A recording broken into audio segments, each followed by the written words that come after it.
接下来是今天1/4世纪的觉醒这个专题，我们要带您看的是美国慈济25年。在1月份，我们推出的主题看的是金融风暴，还记得吗？2007年，美国面临第2次经济大衰退，高科技公司的股票大跌，很多工程师要不就是被裁员，要不就是减薪。陈宝如他也是科技大厂的工程师之一，他却能够用简朴生活的哲学，在科技业的同侪之间掀起一股善效应，甚至在如此不景气的年代，却有更多人愿意捐款助人。矽谷是美国最大的科技重镇，谷歌、苹果、脸书、eBay 等公司都在这里诞生。这里也聚集世上最多的金头脑，日以继夜的创新带领世界科技向前迈进。而慈济志工陈宝如就是其中之一。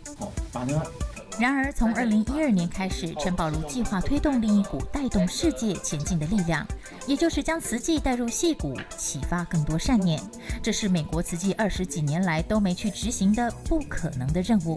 好像很多公司的 HR 的制度有这样子的 requirement， 说不能有宗教的团体进去，有时候想要放弃的3个月那有时候会很挣扎。那我就从我的公司开始，在我们的甲骨文公司 Oracle， 然后就邀请一些我们认识的同事来聚餐。要进入大公司介绍慈济需要方法，许多也是工程师的慈济志工就邀约自己的同事前来参加午休聚餐。他们用数据化、项目化的方式，清楚分享慈济在全世界的脚步，再借由竹筒岁月小钱行大善的故事，推动爱撒135+0，让工程师可以依照自己的经济状况选择每个月的捐款金额。就这样子的，我们就走了，去苹果公司NVIDIA 这样子的去介绍慈济。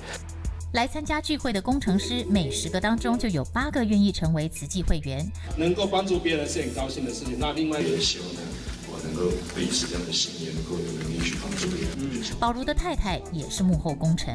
虽然身为高科技公司经理，她也排开忙碌的行程，夫妻齐心做慈济。非常的支持他了。其实他真的是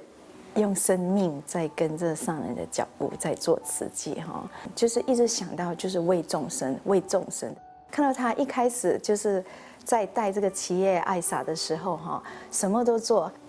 跟我说，平常我回来，好像一回来就是当我在做爱撒回来做善的一个，好像是闭关哈，六亲不认，六亲不认哈，那种做过善的艺人都知道，因为我们必须要做这样的带动，所以有时候会很愧疚啦，就孩子跟家里就是没有办法像平常的工程师丈夫我看到有时候带他们去滑雪或者是就是那部分比较多，就有时候心里面会愧疚，但有时候想想，我也是带着他们一起来做，小朋友也知道回金色能够认同慈济知道父母亲在做的事情。We have built the temporary school. 我们现在在菲律宾做了嘛 ？Disaster release in New York， 令人法師咧去創辦呢個功德會咧。The student can resume back their study. 我心里面就會很感恩，全家人能夠互相的有相同的理念來做這樣事情。